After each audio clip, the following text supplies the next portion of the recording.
Hello, you're joining us for another exciting episode of Fairfield 2.0. Glad you could join us. And of course, we are introducing Fairfield to Fairfield and the world, and beyond, as Crew likes to say, over the KRUU. But I am very excited about this. This is a different kind of show. We have Werner Elmker with us today. Werner being one of Fairfield's finest musicians, almost like the representation of Fairfield. You are the embodiment of it, sir. You, sir. I've always been impressed by your performances. I've always been impressed by the person, your photography, and I want to talk about everything today. Everything, your history, the whole deal. I want to start with your style. Your style comes from, we've seen a lot of concerts by you here. Mm-hmm. But let's fill in the audience, let's fill in Fairfield, for the three people that don't know this, who don't know about this. First, let's start with your musical history. What got you into music and your studies? Well, I guess my mother got me into music. She was a pianist. She tried to teach me piano when I was 5 or 6. I wasn't in the mood. I was playing football, not football American, but European football. Soccer. Yeah. Soccer, yes. Until I was 13. Then I was ready. I found an old 78 recording of Beethoven's Appassionata that I played to death, and I decided I wanted to learn to play the piano. So I started studying with a teacher. A parent can't teach a child anything anyways, they had to go to another person to learn, and so that's how I started. Then I got into the Royal Danish Music Conservatory a few years later, and studied there for maybe 10 years, I think, practicing 8 hours a day, something like that. Yeah. Really hard training, and that was my background. That's very physical. Most people don't. 8 hours a day at the piano. It's actually, I realized today, it's actually damaging. It's called overuse syndrome. You get all kinds of problems and pains. But thank God I was young, so I survived that brutal schedule. You're still a young guy. I have to ask you, the relative question to that would be, as far as composers, Beethoven, you got into Beethoven, who are some of the other composers that you both studied, and which ones did you feel like you identified with more? That's a good question, Mike. Beethoven is great for teenagers, I think. Because of the passion? The passion, the revolutionary upheavals and stuff like that. The rebellion, the energy. Yeah, the rebellion. He played like a bear. He broke pianos and that kind of. I think it's good for teenagers. Nice. Later in my life, I had a clear departure from Beethoven, I could say. But lately, I've come back a little bit. Bach has always been very inspiring to me, and is still today. And one of the great influences was actually Keith Jarrett. Keith Jarrett. Yeah. Jazz or New Age, depending on which category you put him in. Not because of the jazz. I studied jazz and I like jazz, but it's not my favorite style of expression in music. I like Keith because he has that inspiration that hasn't died, and he's not doing that so much anymore, I think. But his solo piano recitals, improvising. Yeah. Were very inspiring to me. Yeah, they were mostly coming from an improvisational perspective, right? They weren't. Yeah. It wasn't just learned. I'm going to play this piece that I composed. It was always about new invention. It was absolutely like that. And the most famous recording or concert he gave was in Germany, in Köln. Mm-hmm. And that one I heard to pieces. That was just, whoa, this is new. Did that inspire you to think in a certain way now when looking at maybe classical music or what you had been working on to that point? Yeah, that changed things quite a bit. That was after my final exam at the conservatory. It was back in the 70s. I started improvising on my own. I was very shy about it in the beginning. I had a screen between me and the audience. They couldn't see my facial expressions. I was kind of doing a little bit like Keith Jarrett, all kinds of Right. gimmicks and that kind of thing. Eccentricities for him, that he's famous for. Yeah, but it was necessary in the beginning for me to do anything to also do something like that. But that toned off pretty quickly, and then the screen disappeared, and I was very happy improvising in front of an audience. And it really only took off when I came here to Fairfield in 1985, actually. That whole background of Fairfield, the famous ocean of consciousness, was a great inspiration for that process to further blossom. What did you do as far as if for the first time? That had to be scary, right? Doing the improvisation in front of a live audience. Scary. Yeah. But and I'm not sure most people in Fairfield understand this or realize this, but when you're sitting giving concerts, the ones we've seen, there is a lot of improvisation going on with those pieces. You're not strictly playing a Bach piece. You're not strictly playing the masters that you that you get inspired by. What is your process with this improvisation added to the classical process? And then I have another question relative to that. Yeah. Save it. Yes, of course. It's a long story. Okay. But let me start with a little bit of the history of it. In the good old days, we're talking Mozart, Beethoven, Chopin, Franz Liszt. You had to be three things, 3 in 1. You had to be, of course, a brilliant performer. You had to be a composer. You had to be able to improvise. It really wasn't possible to even conceive less than that. A music person could do all the 3 things. Otherwise, he wasn't a music person.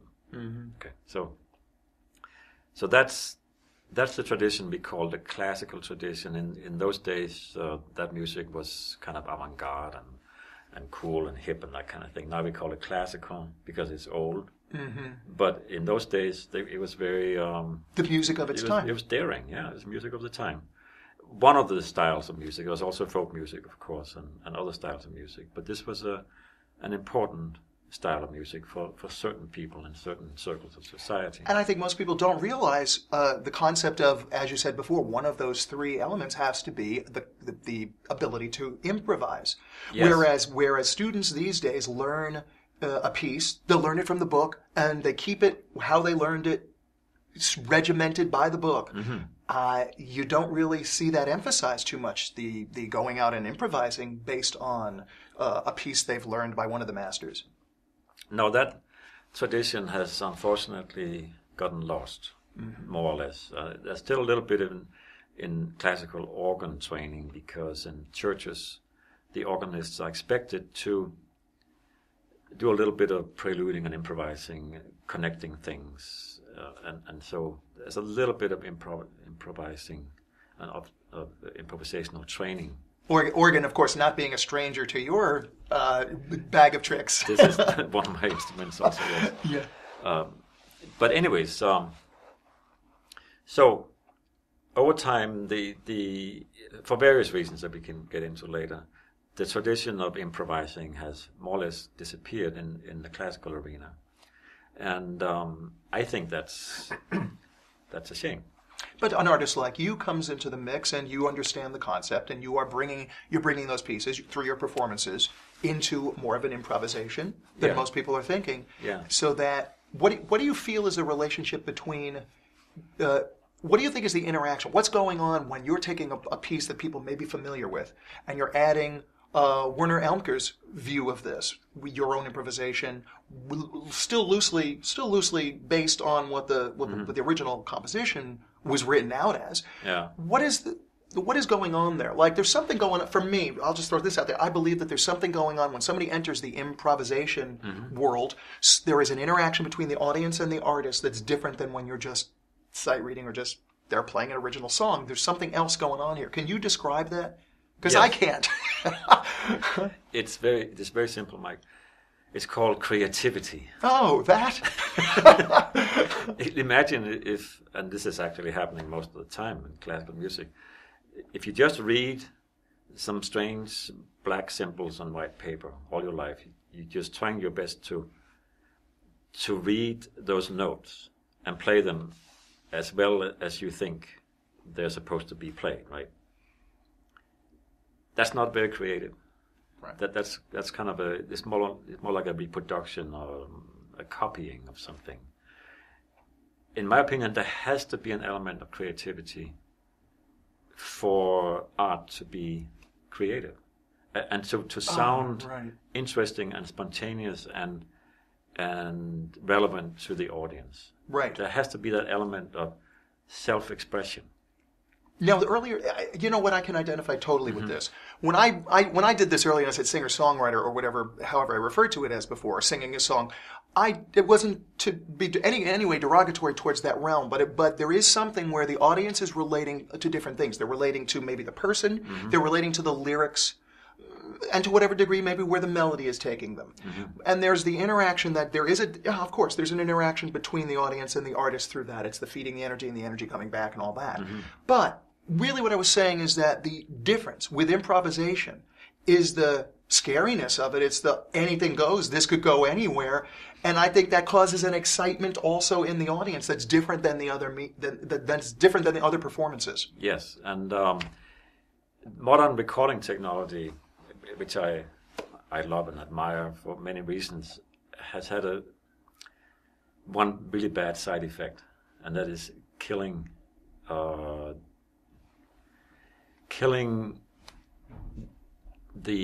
dariness. You don't take any chances anymore, right? Because when people come to a concert hall, they've heard recordings of this particular performer, and they're perfect. Partly because you actually have cut them together, right? In the studio, right. Take out wrong notes, put in right notes. Which I'm not a fan of, by the way. But No, keep going. Me too. Don't get me started. So you hear this slightly artificial product, way too perfect. You go into the concert hall, you expect to hear the same level of perfection. Yeah, you've trained the audience already. And imagine the stress and strain the performer is going through to have to compete with his own recordings. With their own perfection, quote unquote, yeah. With his own artificial perfection, because it's mainly the engineer who created that perfection. That's in many cases. That's right. Not always. Some of them are pretty awesome, but they're fun. I mean, then there are elements of like, hey, that's cool because, and then fill in the blank. Yeah. But for me, the sterility that happens out of that is kind of. Lately, I've changed. I used to be one of the things I used to do was I used to be a record producer in addition to other things, and I used to admire the perfect record, having everybody playing like these incredibly, and now I really have a totally different look at that. I hear auto-tuning, and I want to like shoot the the machine. It just doesn't feel, there's no feeling, there's nothing there. And as you were saying, it's like people are coming into this concert experience already trained in wanting to hear the perfection and imagine the stress on the artist having to recreate that. So for one thing, there's the stress of being perfect. But definitely they don't want to take any chances with improvising and leaving the beaten path. But one of the things that happens also, you have to memorize nowadays, which is actually a new tradition. In the old days, you absolutely were not allowed to memorize. If you played somebody else's music, you always had the book in front of you. Because that showed respect to the other composer. Okay? The first one who did the daring experiment of memorizing was Clara Schumann, Robert Schumann's wife, a great pianist. And that's only 150 years ago. Wow. And it met with a lot of resistance. So whereas sometimes the reverse can be thought, whereas if you have somebody's music in front of you, let's say you're a singer-songwriter and you're playing something in front of an audience, and you have the lyrics or something in front of you on a stand. Right. It's almost insulting to the artist because you haven't bothered to like imbibe what was going on in the. That's interesting. This is really fascinating. So one of the processes of memorizing these vast, very complicated works, a concert pianist plays maybe, 100,000 notes in an evening or something like that. It's a lot of notes, okay, spread out over 10 fingers.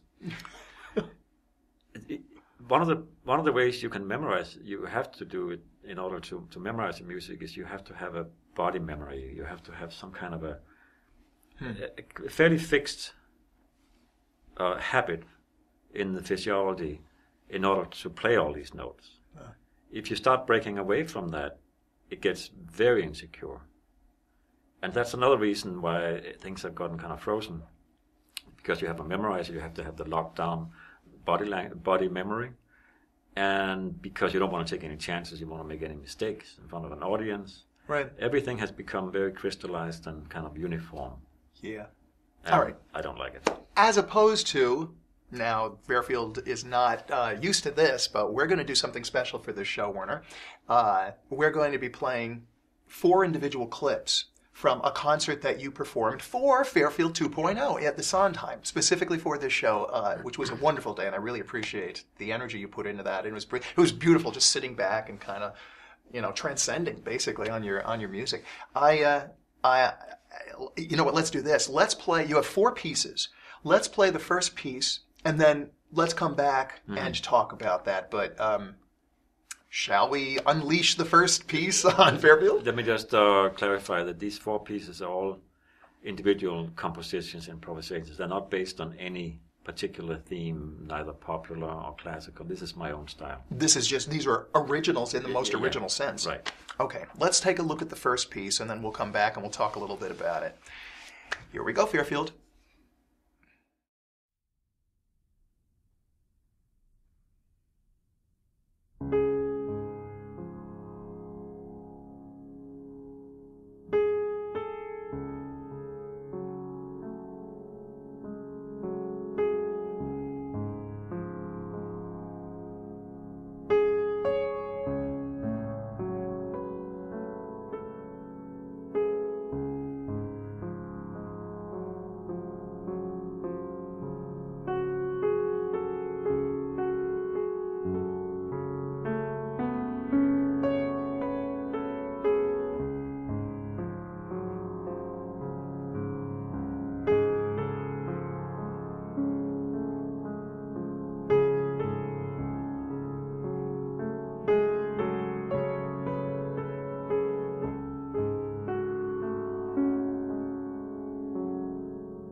All right, Fairfield. That was our first of 4 pieces that we'll be listening to and watching for the very special Werner Elmker segment that we have here for Fairfield 2.0. Werner, we were talking earlier about improvisation and inspiration when it comes to original pieces, and that was an original piece. Yeah. I also noticed there was a little photography on there. Yeah. I think people in Fairfield, of course, know that you are also an amazing photographer. And I would love to get some insight into how you approach that art, because we just found out about your music. Let's find out about your photography now. So, the year when I started piano, I was 13 years old. You mentioned that. I also started photography. Oh. It was a great year. It was. A lot of stuff going on. And I studied with a Danish master photographer. I read all the books I could get on, and I created a dark room in my mother's kitchen, you know. And I just went all the way with that whole thing with the film and developing your own film and the dark room process. A lot of fun. Nice. And that's been with me ever since. You know, I haven't really left that approach. I don't see it. There's a whole lot of difference between music and visual art, be it photography or painting. I've done a little bit of painting also, but it's too slow for me. I like photography. It's very immediate. So it's especially immediate nowadays. instant gratification. You know, and then you can put it up. Then you can put it up on Facebook like seconds later. Right. So, what do you? Well, where does it come from? This is. I think it's already self-explanatory, but let's hear about that from you. It comes from the same source, obviously, but how do you get inspired? What inspires you to have to take that shot? Well, there's a flow of energy in music that I respond to from the audience or from my own inner feelings or whatever. And with visual light and images, there's a similar flow of energy that kind of attracts the camera. It's a spontaneous process. I call it spontaneous photography. Nice. And sometimes I was in Denmark recently, once a year, to visit my mother. She just passed away recently. Sorry. So I don't go there so much these days. But in my hometown, we have about 250,000 people living. It's a very busy inner city. People coming down the street. You know, like thousands of people. That hometown being? Aarhus in Denmark.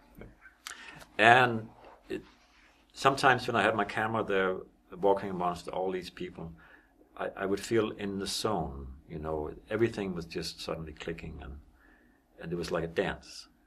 And the camera was part of the dance. And peripheral vision, somebody's coming in about to block a shot, so I have to be, you know, everything was like... The anticipation, you have other elements that are coming into the mix to add to the being able to get that shot you want. When you're looking at, are you one of those photographers that do there are some photographers that treat their camera like it's a machine gun. I sometimes do that. Oh, you do sometimes do that. Yeah.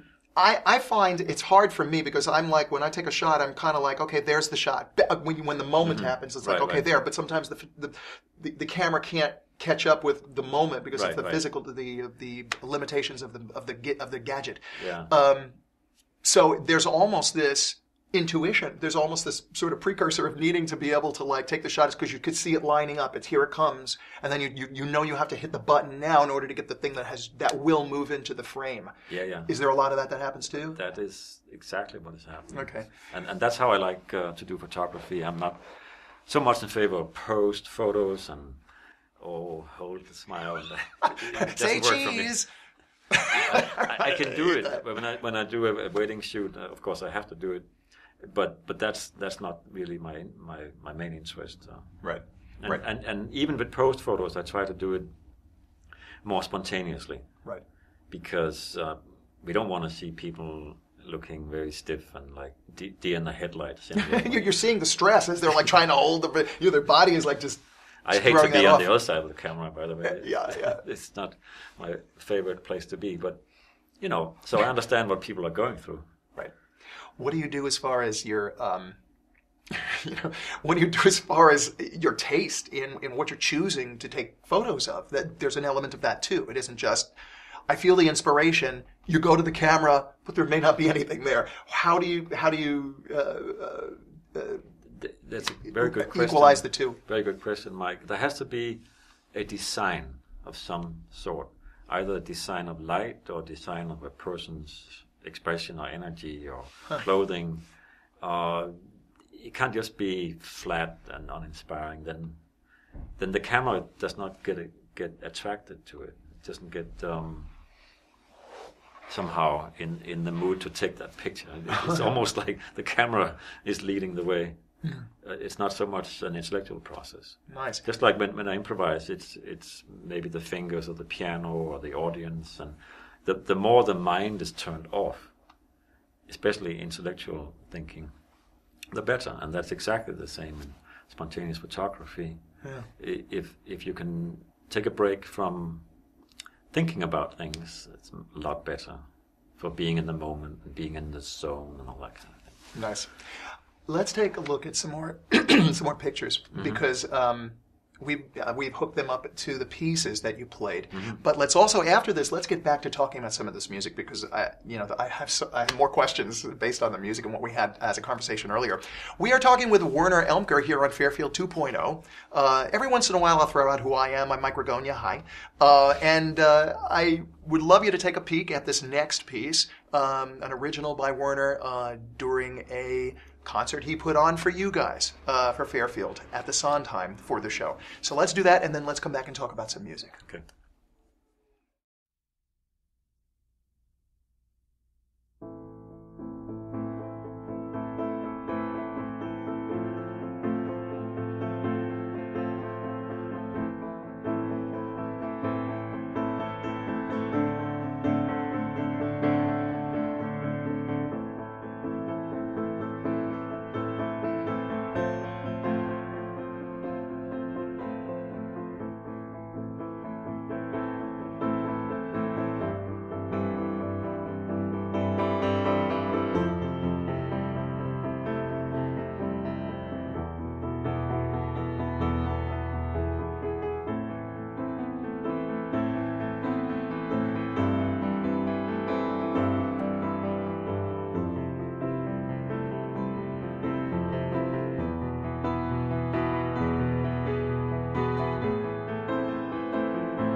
All right, we're back. We just heard another piece, the second of 4 pieces that Werner played for you guys, for Fairfield, in Fairfield 2.0. He performed these at the Sondheim. Do you remember that day when we did this? Yeah. Okay. We had a little bit of a nervousness about whether we were going to be, we meaning you, whether you were going to be in the right mode, feel the flow and all that. Mm-hmm. We lucked out. We got there and all was well, and we could tell that because you already had all the equipment set up in addition to the grand piano. Mm-hmm. What are some of the, I don't think people realize this, but what are some of the parameters that need to be in your being before you are able to do a concert like that? Like, what goes into putting on a concert? You have to prep yourself and you have to be in the right mood. What is all of that for you? Some years ago, maybe 5 or 10 years ago, I actually had to be in the mood. Nowadays, I don't have to be in the mood. There's no... In other words, I can always do it. But the inspiration, there are days when it flows better than others, and that's what you're... The thing is, I never play, I never improvise unless there's an audience, or at least a microphone. Okay, all right. I don't practice this anymore. All right. So, if there's just one person, that's an audience. We had 2 that day. Yeah, we could have gotten Rustin, probably. Hi, Rustin. So that's all. There has to be some kind of communication. So you can't just sit and talk to yourself. I mean, I can't. Some people can, maybe. But usually for talking, you need to have somebody to talk to. Right. And when we talk, do we have a script? You ask me, how is the weather? And you have a script. It is good. No, we improvise when we speak. Right. So it's basically the same process with improvisational music. And it's a communication from the performer to the audience and back. There's a subtle feedback on some energetic level or some intuition level that the performer can pick up. And that's where I was going earlier with this. Mm-hmm. I knew that the cyclical, however you pronounce that energy is what is. It seems to be a necessity. Yeah. To a performance, right. Which is why it's like rehearsing or doing that. It never is the same. It's never the same as. Never the same. You may have a perfect performance. It may be you may look at your performance at the end and go, that was really good, but it's still not. It's not energized by the same thing. The less the less I know about what I'm going to play, that the less ideas, the less structure, the less preparation, the better. Right. Werner, and of course we're talking with Werner Elmker, musician and not only musician but also photographer. We've seen some really wonderful shots so far. And thank you for that. Thank you for supplying all of this material. Who are some other folks who have developed careers or developed their art by your method, by taking classical pieces and improvising on them, or more of an improvisational style? Right now, today, the name that comes first is Gabriela Montero. She's a young pianist from Venezuela, and she does a lot of improvising. She also has the entire classical repertoire down. She's a student of Marta Argerich, a famous concert pianist. She can do all that. But very often at her recitals, she'll ask the audience to sing a tune, and she'll improvise on it very well. Talk about a cyclical energy there. That's wonderful. As a matter of fact, she was in Köln, where Keith Jarrett gave his famous recital, and she something asked, about that town. Yeah, something about Köln. She asked the audience for a theme, and they gave her a standard German folk song, something like that. And then she actually improvised in one of Keith Jarrett's many styles. She took that theme and she rocked it. Keith Jarrett style. Very, very impressive. But that's rare that you see somebody like that taking those kind of chances. She started very young. She was maybe 2 or 3 years old. They gave her a keyboard and she started playing.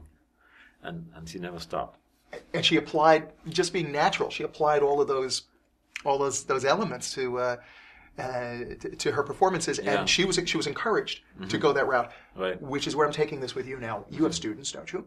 Oh yes. Now, do you encourage that kind of approach with your students? Yes. How would you? I'm a student. I'm a new student. I come to Werner and I'm saying, Werner, teach me.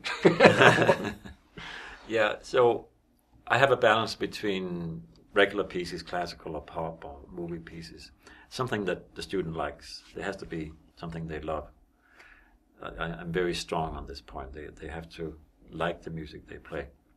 And with that background, we can also get into improvising and taking off on the pieces. Some students like that, and they're naturally talented in that direction. Other students hate that. And I'm not going to try to force anybody to do it.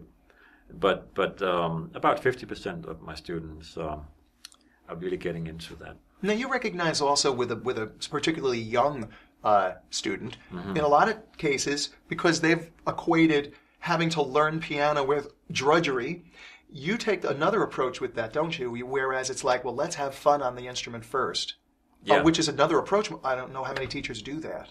No, it's a little rare. I like to also have students play great masterpieces from day one, and I arrange them for them so that they can play them. And I have books, I have CDs with all this repertoire, because I don't like the idea of playing a piece called The Jumping Frog. And really there's no particular jumping frog in it. It's just some exercise that somebody called Jumping Frog to make it more fun for the kids. That to me is not music. And it doesn't go very far with at least my students. So I try to start with the masterpieces, basically, from day one. Nice. All right, speaking of great masterpieces, let's listen to your the third of four pieces that you created at the Sondheim for this audience, for Fairfield 2.0 for the show. And again, I appreciate you putting all this work together for this. Let's show everybody.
Now, that was the third of four pieces. We've talked about a lot of things on the show today. Your photography, your teaching techniques, your improvisation, the history of improvisation when it comes to, the history of coming out of classical music, or at least in that field. Mm-hmm. What are some of the things that you still want to do? Like everybody, you are somebody I would say you're still in the learning process. Everybody, Tony Bennett, interviewing him, he's 84 years old, he says he is still a student. And I imagine all the greats think of themselves as students. What are you up to now? What are you learning? I'm a beginning student. In everything? That's what I'm learning. In everything. You know, and the more you get into a certain field, the more you realize how beginning a student you are. You know, that's really the truth of it. But can you see elements of the masters? You've studied all the masters. Mm-hmm. Can you see elements of, for instance, when you talked about Beethoven earlier, mm-hmm. I saw the passion, I saw the light in your eyes go on as far as I knew how you related to that when you were younger. Mm-hmm. And you're doing it right now. Have you taken away certain stories, maybe even more than their catalog of these great artists, and related to them on certain levels beyond the music? Yes, I think I know what you're talking about with stories. Yeah, their lives, they're the things they put into the.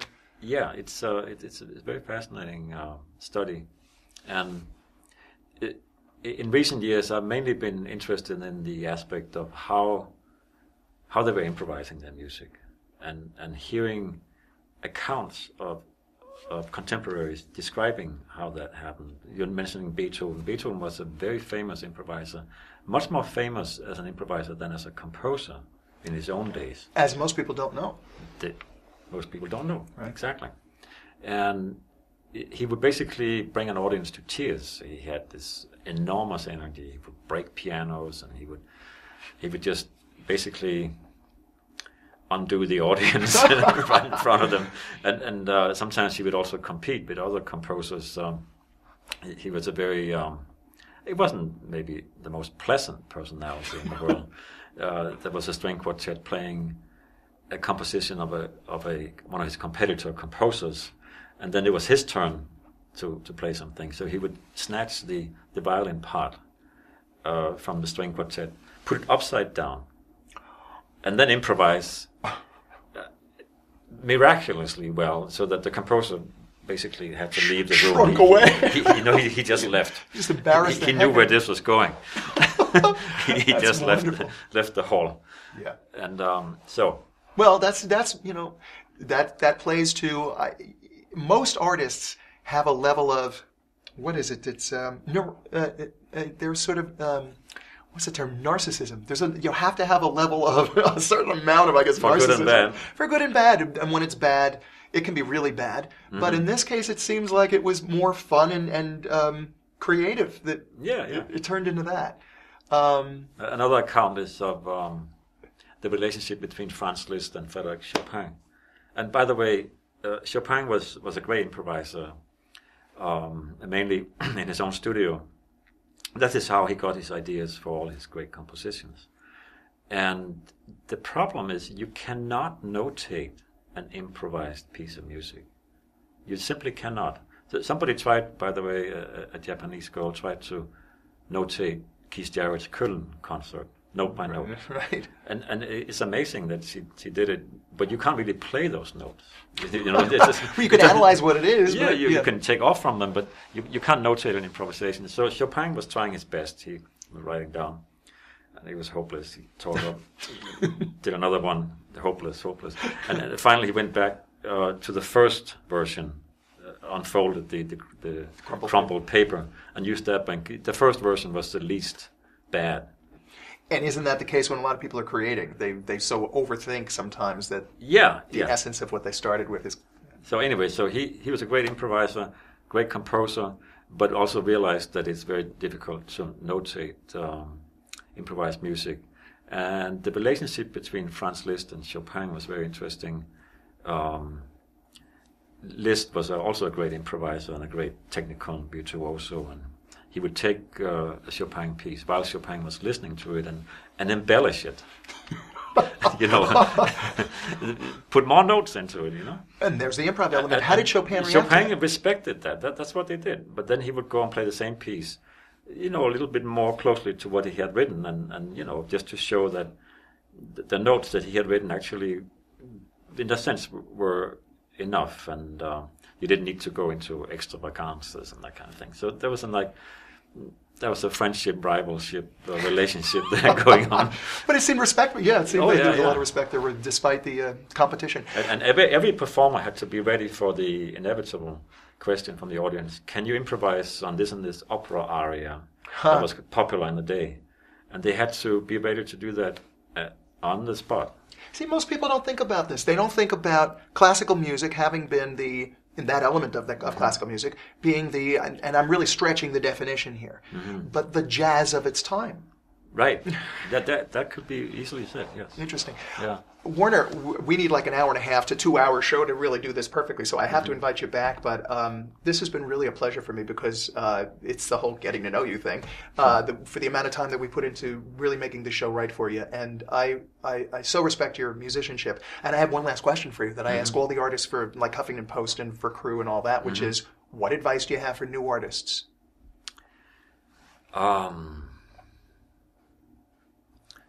Be creative. Do not just try to play the notes. Make your own music. As we started talking about, if you don't do that, there's no real life in the music. Music is not a frozen sculpture. It keeps changing. It's a flow. And you have to enter that flow at some point. You have to do your own thing. You have to get your own 5 cents in there.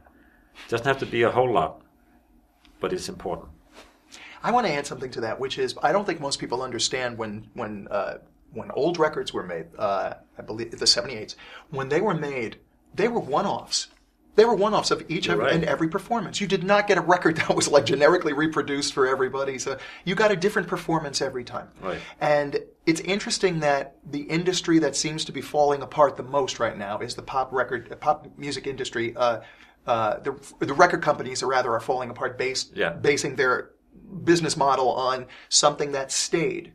And also I noticed that in the last few years, people care more about live performances. I wonder if that's a natural tendency in the culture to want to get back to what the experience of music is beyond a stale, solid, perfection, whatever that is. A recording is a machine, basically. It plays in a machine. It always sounds the same, right? And in the long run, that is not enough. And we've evolved to the point now where we have this pitch correction that goes on everything. Right. I'll spare everybody. I've done the pitch correction show already. Jason's laughing. It's like, yes, you have, Mike. But I think that is another quest for perfection, or using it in a way that's kind of like, whatever. But perfect. After you hear those records, it's such a sterile experience. Yeah. Again, this live experience, the live element, the playing all the time, the thing that comes up over and over when I ask others the same question is get out there, play in front of as many people as possible, and have that interaction. Right. I know how much more powerful a live performance is compared to a recording. Yeah. It cannot be compared. No. It's very important that, and I'm happy to hear that it's going that way. I believe it is. That the recording industry is actually dying. Oh, that. Yeah, it's happy to hear that the recording industry is dying. Well, there are a lot of reasons for that, including download, piracy and file sharing and all that. But all right, we do have to wrap it up. It's okay, Jason. Don't have a heart attack. We're ready. But I think that we have to do this again sometime because there's so much more that we could be covering. But Werner Elmker, I am so happy that you came to the show and shared some music with us. And we have one last piece that we'll close the show out with. So nobody go away yet. We have one more of Werner's pieces coming. And Fairfield is very happy about you. Fairfield 2.0 man. Thank you very much. It's been a lot of fun. I've really loved doing this. It's for no money. There's no real agenda here other than really, maybe the agenda part of it is my getting to know everybody from Fairfield too. You have really entered the spirit of Fairfield. I thank you. Thank you very much for saying that. That's really the truth. Thank you. All right. Thank you again for coming by. And here is again, Werner Elmker, with a performance that's specifically for you, made for you, Fairfield. And take care. We'll see you again sometime. Like maybe the next episode. Thanks again. Yeah.